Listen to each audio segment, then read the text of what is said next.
Chers amis, bonsoir. Nous sommes le 31 octobre et nous fêtons Halloween, enfin si c'est pas repoussé à mars-avril. Ce soir, des milliers de bambins déguisés en fantômes, en monstres, en trucs qu'on sait pas ce que c'est mais c'est pas crédible, viendront sonner chez vous pour vous réclamer des bonbons. Ah non, on me dit dans l'oreillette que cette année, grâce aux mesures, on va y échapper. C'est pas plus mal. Important.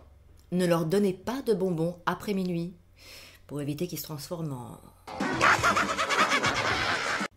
Certains ne verront pas la différence avec leur quotidien. Vive l'avortement! Sur cette note positive et pleine d'amour maternel, entrons dans Halloween. Vous connaissez tous ce visage, ses yeux démoniaques, ce sourire plein de dents acérées. Ce personnage, c'est Jack. Jack était un être avare, égocentrique, méchant, ivrogne, bref, un type tout ce qu'il y a de plus normal. Et un jour qu'il était à la taverne, au lieu de bosser, le diable lui apparut.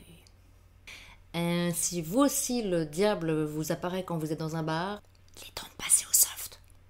Le diable se tient donc devant Jack et lui dit « Je viens réclamer ton âme, suis-moi jusqu'en enfer. » Et oh pauvre tâche, on dit bonjour d'abord. Là-dessus, le diable, un peu vexé, se présente et lui tend la main. Et les gestes barrières? Du coup, le diable se désinfecte rapidement les mains et lui flanque une grosse tarte dans sa tronche. Ça va, pas la peine de s'énerver. Par contre, j'ai un marché à te proposer. Tu me payes une dernière pinte, puis on appelle un Uber. Ouais. Et là, le diable, qui est parfois un petit peu naïf, décide de se transformer en une pièce de 6 pence. Enfin, ça c'est Satan tout craché. Dès qu'il peut faire le malin, il n'hésite pas. Mais là-dessus, Jack fut plus malin que le malin. Il se saisit de la pièce de 6 pence et l'enferma dans sa bourse. S'ensuivirent plusieurs autres blagounettes que Jack fit à Satan qui le prit un tout petit peu mal.